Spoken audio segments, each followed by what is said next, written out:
ini kita akan belajar tentang program linear, khususnya membuat model matematika.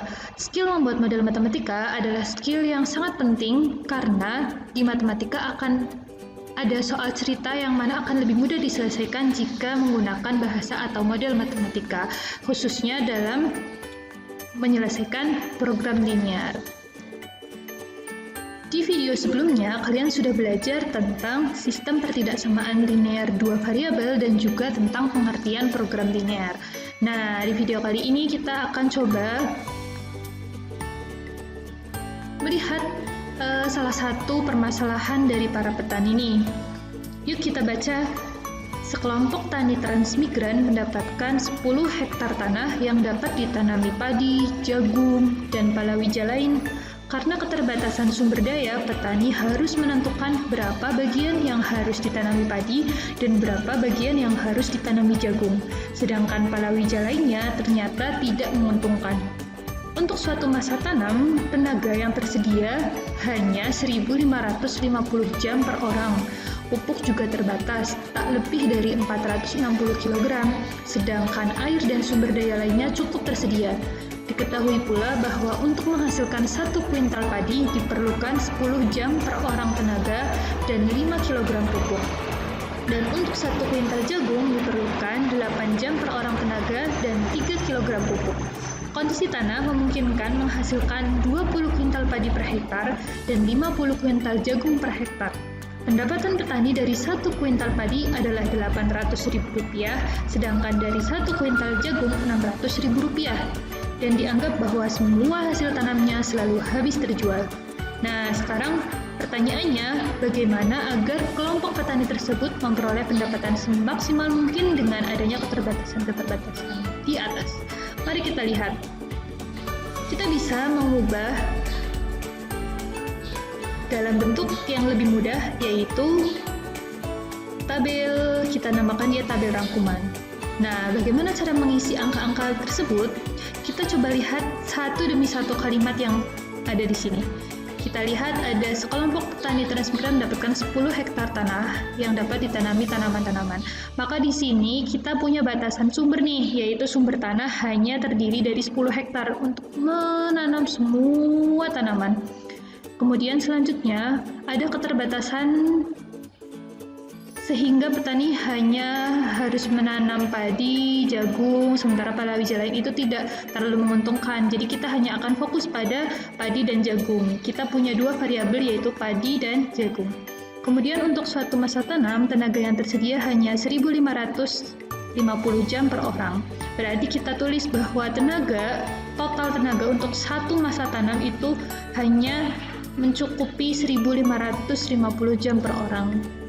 Kemudian pupuk juga terbatas nih, tak lebih dari 460 kg. Maka total berapapun jumlah tanaman yang akan ditanam itu pupuknya hanya boleh habis maksimal 460 kg karena ketersediaannya hanya segitu. Sedangkan air dan sumber daya lainnya sudah cukup tersedia. Jadi air dan sumber daya lainnya tidak perlu kita pertimbangkan. Nah, diketahui pula bahwa untuk menghasilkan 1 kuintal padi diperlukan 10 jam per orang tenaga. Nah, di sini kita lihat kolom padi. Nah, di kolom padi ada tenaga yang terbatas. Kita tulis di situ 10. Kemudian untuk pupuk kita tulis 5. Nah, selanjutnya untuk 1 kuintal jagung juga diperlukan 8 jam per orang tenaga dan 3 kg pupuk. Sama, untuk jagung per kuintalnya maka kita isi 8 untuk jam per orang dan 3 kg pupuk. Nah, kondisi tanah memungkinkan menghasilkan 20 kuintal padi per hektar. Kita pahami, ini akan menghasilkan 20 kuintal padi setiap 1 hektar. Sementara kita menginginkan padi dalam 1 hektar itu kira-kira harus membutuhkan berapa luasnya ya? Nah, maka kita tinggal balik. Kalau di sini di keterangan dia hanya per 1 hektar, sekarang kita balik dia harus per 1 kuintal, maka kita tinggal balik 20-nya menjadi 1/20. 1/20 ketika kita konversikan menjadi bentuk desimal akan menjadi 0,02. Nah, begitu pula untuk jagung. Jagung akan menghasilkan 50 kuintal jagung setiap 1 hektar. Maka untuk setiap 1 kuintal maka membutuhkan 1/50 hektar tanah atau kita ganti menjadi desimal 0,05. Nah, ada keterangan selanjutnya nih. Pendapatan petani dari 1 kuintal padi adalah Rp800.000, maka kita isi di kolom padi bagian pendapatan itu Rp800.000 per 1 kuintal dan 1 kuintal jagung Rp600.000. Nah, dianggap bahwa semua hasil tanamnya selalu habis terjual. Kemudian kita juga harus lihat nih, ternyata tujuan dari adanya kasus tersebut, petani ingin mendapatkan pendapatan semaksimal mungkin ketika seluruh tanaman padi dan jagung yang diperoleh habis terjual. Oke, tadi kita sudah melihat nih tujuan optimum kelompok petani adalah mendapatkan penghasilan yang maksimal. Namun, kita juga harus melihat atau mempertimbangkan tabel yang sudah kita buat tadi. Karena tidak sembarang tanah, tenaga, dan pupuk harus kita gunakan. Harus ada yang namanya tabel rangkuman. Itu yang pertama. Nah, yang selanjutnya, mari kita membuat simbol atau semacam permisalan nih. Tadi kita sudah punya 2 variabel, yaitu padi dan jagung tiap 1 kuintal. Maka kita bisa mensimbolkan satu demi satu dengan huruf yang paling sering kita gunakan adalah X dan Y. Maka kita pakai banyak padi per 1 kuintal disimbolkan X, dan banyak jagung per 1 kuintal disimbolkan Y. Itu adalah kalimat permisalan yang sudah kita buat. Nah, next. Nah, langkah selanjutnya yaitu kita membuat batasan dalam bentuk pertidaksamaan linear. Nah, sebelumnya kan kalian sudah belajar ya tentang pertidaksamaan linear. Nah, untuk apa sih itu semua? Itu untuk mengubah bentuk tabel menjadi pertidaksamaan linear. Nah, tadi kita sudah ganti nih padi menjadi X dan jagung sebagai Y. Bagaimana cara mengubahnya? Kita tinggal mengurutkan masing-masing tabel atau masing-masing kolom sesuai dengan keterangannya. Contoh, pertama kita tentukan bahwa banyak hektar tanah yang diperlukan. Untuk setiap X kuintal padi dan Y kuintal jagung tidak boleh melebihi 10 hektar. Maka masing-masing X dan Y tinggal kita kalikan dengan porsi tanah yang sudah dimiliki masing-masing, sehingga kita tulis 0,02X plus 0,05Y dan harus kurang dari atau sama dengan 10. Kemudian yang selanjutnya, ketersediaan tenaga pekerja itu juga tidak boleh lebih dari 1.550, maka masing-masing 10 dan 8-nya kita kalikan dengan X dan Y. Nah, sama, karena tidak boleh lebih, maka simbolnya adalah kurang dari atau sama dengan. Nah, selanjutnya, jumlah pupuk yang tersedia itu juga tidak lebih dari 460 kg. Maka masing-masing 5 dan 3 kita bisa kalikan dengan X dan Y dan kurang dari 460. Nah, apa ini? Ini adalah simbol yang menunjukkan bahwa X dan Y tidak boleh negatif. Masa iya ketika kita sudah menanam padi dan jagung, nanti hasilnya adalah -1, -2, dan -3 kuintal. Nah, padahal kita menginginkan agar padi dan jagung itu dihasilkan semaksimal mungkin. Maka kita beri keterangan bahwa X dan Y itu lebih dari atau sama dengan 0. Nah, inilah yang kita sebut dengan batasan non-negatif. Nah, semua pertidaksamaan ini merupakan perwakilan dari batasan. Nah, ini checklist ketiga yang sudah kita buat. Nah, apa selanjutnya? Selanjutnya, kita bisa membuat fungsi optimum. Apa itu fungsi optimum? Fungsi optimum adalah fungsi yang diinginkan dari kasus yang ada. Nah, di kasus tersebut tadi kita sudah bahas bahwa para petani menginginkan penghasilan maksimal. Nah, maka maksimal adalah bagian dari optimum, tujuan optimumnya.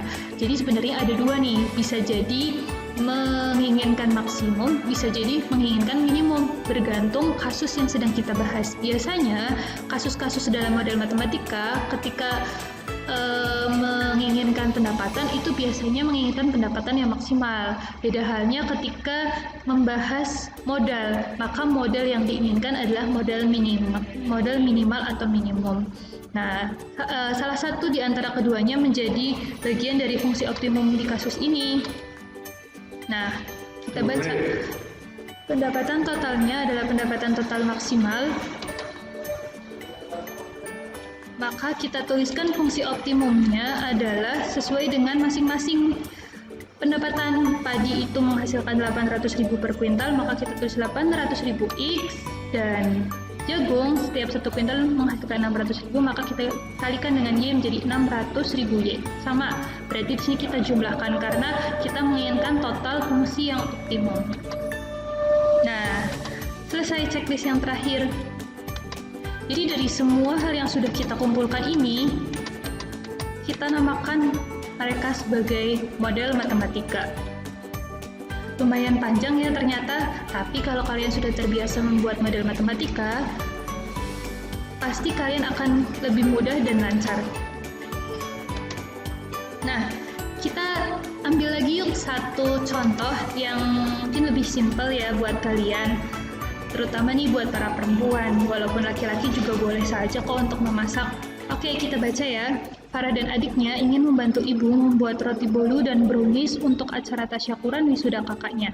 Mereka perlu membuat sebanyak-banyaknya roti bolu dan brownies untuk disajikan kepada para tamu undangan, tentunya dengan menyesuaikan bahan baku yang sudah disiapkan ibu. Bahan baku terigu dan mentega tersedia terbatas, hanya ada 2,5 kg terigu dan 1 kg mentega. Sementara bahan telur, coklat, baking powder, dan lainnya tersedia cukup banyak di rumah. Nah, untuk membuat satu loyang roti bolu dibutuhkan 100 gram terigu dan 25 gram mentega. Untuk membuat satu loyang brownies dibutuhkan 50 gram terigu dan 50 gram mentega. Dapatkah kalian memodelkan permasalahan di atas? Oke, coba kalian pahami kalimat-kalimat yang ada dalam kasus tersebut. Nah, kalau kalian sudah siap, kita bisa mulai nih untuk membuat model matematikanya. Yang pertama, yaitu membuat tabel rangkuman. Dari kasus tersebut, kita memiliki dua variabel, yaitu variabel roti bolu dan brownies. Sementara batasannya adalah ibu menentukan anggaran terigu dan mentega. Sementara bahan-bahan lainnya tersedia banyak, sehingga kita tidak perlu gunakan bahan-bahan tersebut sebagai batasan. Kemudian kita konversikan semua terigu dan mentega itu dalam satuan gram. Nah, tadi di soal tersebut disebutkan bahwa persediaan terigu itu 2,5 kg terigu. Maka kita harus sama-sama konversikan dalam gram sehingga menjadi 2.500. Begitu juga dengan mentega. Nah, oke, kita lanjut. Setelah membuat tabel rangkuman, kita membuat simbol permisalan. Karena ada dua menjadi roti bolu dan brownies, maka kita ganti mereka menjadi X dan Y. Boleh juga ditukar atau boleh juga kalian ganti X-nya menjadi A, B, P, Q, dan sebagainya. Selanjutnya adalah membuat batasan dalam bentuk pertidaksamaan linear. Nah, sebenarnya kalau kita sudah membuat tabel, akan sangat mudah membuat batasan-batasannya. Ketika persediaannya hanya 2.500, maka jelas pertidaksamaan yang kita gunakan adalah kurang dari atau sama dengan. Maka kita tinggal masukkan masing-masing X dan Y-nya. Jadi 100X plus 50Y kurang dari atau sama dengan 2.500. Kemudian 25X plus 50Y kurang dari atau sama dengan 1.000. Nah, selain dua pertidaksamaan ini, kita harus selalu menyertakan batasan non-negatif. X lebih dari atau sama dengan 0 dan juga Y lebih dari atau sama dengan 0. Ini harus selalu ada dalam membuat model matematika. Oke, setelah itu yang terakhir adalah kita membuat fungsi optimum.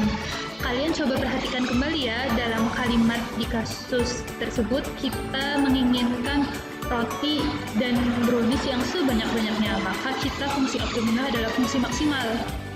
Ya kan, fungsi maksimal, maka kita tuliskan di sini F max, yaitu X plus Y. Jadi banyaknya nih, karena banyaknya maka ketika X-nya 5 atau Y-nya 10, berarti itu misalkan adalah kemungkinan maksimal mereka bisa mendapatkan brownies dan roti bolu. Oke, sudah cukup tentang latihan membuat model matematika. Selanjutnya, kalian bisa membuat kesimpulan langkah-langkah membuat model matematika dalam kasus program linear. Ada 4 step nih, gampang. Yang pertama, membuat tabel rangkuman dari soal cerita. Yang kedua, membuat simbol permisalan. Yang ketiga, membuat batasan dalam ketidaksamaan linear. Jangan lupa diberi batasan non-negatif. Serta yang terakhir, membuat fungsi optimum, baik itu minimal atau maksimal. Oke, sekian dari saya. Semoga bermanfaat. Tetap pantau matematika karena dengan makin berteman, kalian makin bisa